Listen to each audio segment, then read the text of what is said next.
ચાણસ્મામાં ભાડે બેંક ખાતા આપી કરોડોના સાયબર ફ્રોડનો પર્દાફાશ। 33 સામે નોંધાયા ગુના, 20 આરોપીની ધરપકડ। રૂપિયા 7.16 કરોડથી વધુના શંકાસ્પદ વ્યવહારો ઝડપાયા।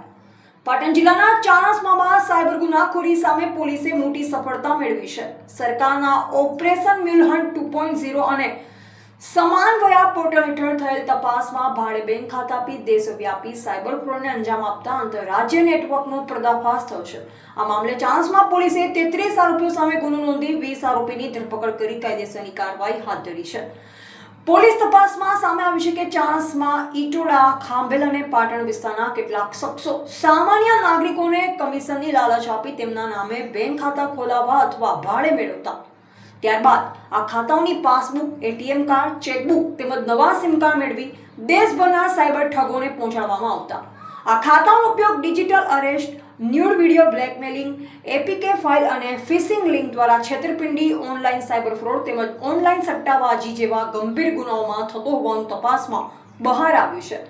પોલીસના જણાવ્યા મુજબ તપાસ દરમિયાન 35 દેશવ્યાપી સાયબર ગુનાની ફરિયાદો સાથે સંકળાયેલ 11 બેંક ખાતાઓમાં રૂપિયા 5,16,37,025ના શંકાસ્પદ વ્યવહારો સામે આવ્યા હતા। ઉપરાંત અન્ય શંકાસ્પદ ખાતાઓમાં રૂપિયા 1,99,77,870ના વ્યવહારો મળી આવતા કુલ રૂપિયા 7,16,14,895ના ગેરકાયદેસર નાણાકીય વ્યવહારોનો પર્દાફાશ થયો છે।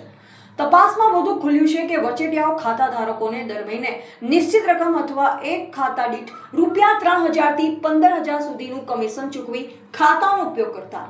ત્યારબાદ આ તમામ દસ્તાવેજો અને બેન્કિંગ સાધનો સાયબર ગુનાખોરોને સોંપી દેશવ્યાપી છેતરપિંડીને અંજામ આપવામાં આવતો।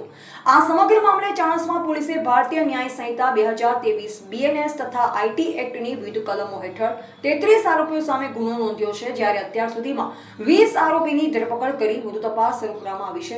પોલીસને આશા છે કે તપાસ દરમિયાન આ ગેંગ સાથે સંકળાયેલ અન્ય આરોપીઓ તથા સાયબર ફ્રોડના વધુ તાર પણ સામે આવશે।